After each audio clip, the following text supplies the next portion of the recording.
बेटा इसे गिरा दो। गिरा देता है तो पिता पूछते हैं बेटा अब कुछ बचा है? उसने कहा नहीं, मेरे तो दोनों हाथ खाली हो गए।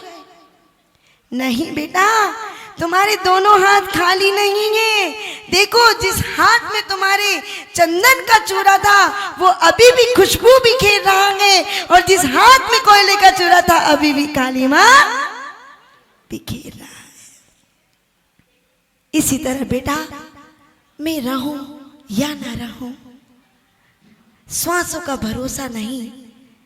अपने जीवन में हमेशा चंदन की चूड़े की तरह महकते रहना, चंदन की तरह महकते रहना, और वो महक आएगी देव शास्त्र गुरु की संगति से, देव शास्त्र गुरु की भक्ति से, देव शास्त्र गुरु की पूजा से, उनके प्रति श्रद्धा आस्था समर्पण से कि ये भगवान मैं आपके दरबार में आ गया हूं, आपके सिवा मेरा और कोई नहीं, और मैं भी किसी का नहीं।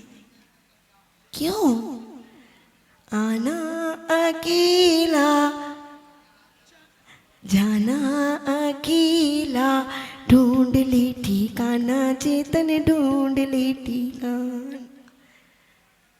और ये चिंतन करना, आया कहाँ से कहाँ गे जाना, आया कहाँ से कहाँ गे जाना, ढूंढ ले ठिकाना, चेतन ढूंढ ले ठिकाना।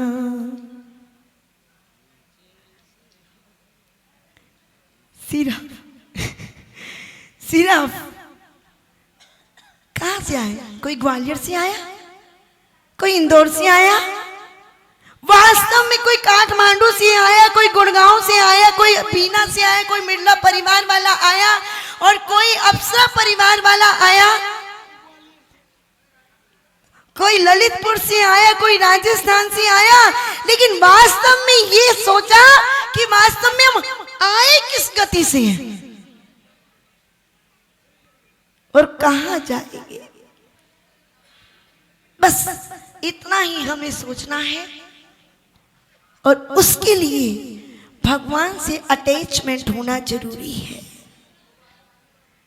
और भगवान से अटैचमेंट तभी होगी जब उनके गुणों से अनुराग होगा, और उनके गुणों से अनुराग तभी होगा। हम हर बार अपने बच्चों के लिए अलर्ट रहते हैं कि मेरा बच्चा डॉक्टर बने, आईपीएस बने, आईएएस बने, इंजीनियर बने, कंप्यूटर सीए बने, चार्टर्ड अकाउंटेंट बने, बट कभी ये सोचा कि हम क्या बने? कभी सोचा कि हम क्या बने? अरे हमें तो ये सोचना है कि इस संसार में जब हमने अकेले ने जन्म लिया तो हमें तो आत्मा को परमात्मा बनाना है। उस परमात्मा को बनाने के लिए हमें देव शास्त्र गुरु की भक्ति करनी है, और उनकी भक्ति, क्योंकि कहते हैं यदि वह भक्ति जल में चली जाए तो चरणामृत बन जाती है, भोजन में चली जाए तो प्रसाद बन जाती है, घर में प्रवेश कर जाए तो मंदिर में बन जाती है, और यदि वही भक्ति हमारे हृदय में चली जाए तो भक्त को भी भगवान बना देती है। इसीलिए कहते हैं मंजिल को यदि पाना हो तो पैरों में गति चाहिए, मंजिल को यदि पाना हो तो पैरों में गति चाहिए, युद्ध को यदि जीतना हो तो बाहों में शक्ति चाहिए। इस दुनिया में सब संभव है बंधुओं, इस दुनिया में सब संभव है बंधुओं। भगवान को यदि पाना है तो हृदय में भक्ति चाहिए, तो हृदय में भक्ति चाहिए। नाम से कुछ नहीं होता माता जी। तो भक्ति हमें भगवान बना सकती है, भक्ति हमें कर्मों से लड़ने की शक्ति दिला सकती है, भक्ति हमारे अनंत अनंत कर्मों की निर्जरा कर सकती है। But you will decide, what you want. You have a pure soul. You can destroy your all 8 karmas, but you don't want. But you don't want. Why?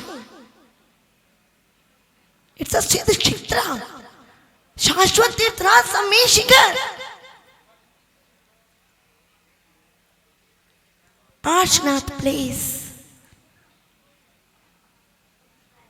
तो आप अपने कर्मों की निर्जरा करें, जो पंच कल्याणक में आपने जिस भावों से भाग लिया है, क्योंकि भावना भवनाशिनी, भावना भववर्धनी, भाव सहित मंदी जो कोई ताई नरक पशु गति नाही हो। अरे भाव से माता पिता भी बन गए तो भी आपने पुण्य कमा लिया। लेकिन ऐसे मत कहना माता जी आपने कहा था इसलिए हम माता पिता बनते ही नहीं, भाव से बन गए। तो धर्म से भव्यात्माओं, समय अपनी गति से बढ़ रहा है। आज संयम का दिन है, प्राणी संयम का दिन है, इंद्रिय संयम का दिन है, सेल्फ कंट्रोल डे है। तो नियम लें कि अष्टमी और चतुर्दशी के दिन हम संयम को धारण करेंगे।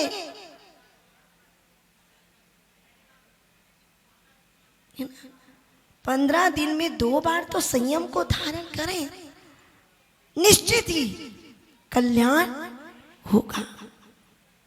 सीढ़ी बाय स्टेप आप चढ़ते जाएं। तो धर्म श्री भव्यात्माओं, भगवान के दरबार पर आए हैं और भगवान से यही अनुनय विनय करते हैं कि हे भगवान, जिस प्रकार आपने दीक्षा को धारण करके एक जीवन को नया मोड़ दिया है, एक शिक्षा दी है कि जीवन वास्तव में यही है, संसार में कुछ नहीं है, संसार का झमेला महाझमेला है। इस संसार, पंडित जी कहते हैं मैं अपनी पत्नी से डरता हूं, कहते हैं ना पंडित जी।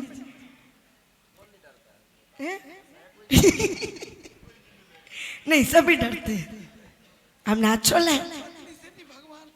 लेकिन हमें इन सब से नहीं डरना। पंडित जी तो अच्छे हैं, वो तो हंसते रहते हैं।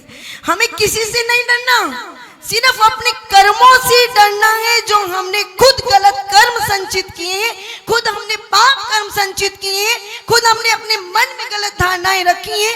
एक एक क्षण से, एक एक पल के सोचने से हमारे अंतरंग में इतनी विशुद्धि जो होती है, वो सारी विषय कषाय राग द्वेष के कारण खत्म हो जाती है और एनर्जी पूरी वेस्ट हो जाती है।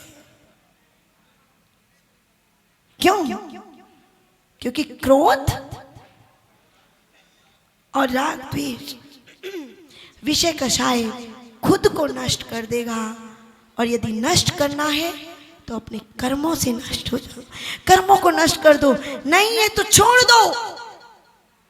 ना उसके साथ आए थे ना उसके साथ जाएंगे।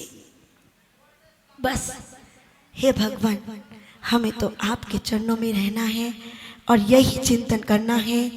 सो अहम सो अहम सो अहम, राग द्वेष रहितो अहम, कषाय रहितो अहम। बस इतने का चिंतन करते रहे और उस वीतराग भगवान पार्शनाथ टोक पर आप पहुंच जाएं। उनके चरणों में पहुंच करके हे भगवान इतनी शक्ति दें, हम अपना भी कल्याण कर सकें और राग द्वेष विषय कषायों को छोड़ते हुए आप जैसा पारस यानी आपकी भक्ति करते हुए इस संसार सागर से पार हो जाएं। इसी शुभ भावना से बोले पार्शनाथ भगवान की जय। भजन, हेलो, माता जी का भजन होगा।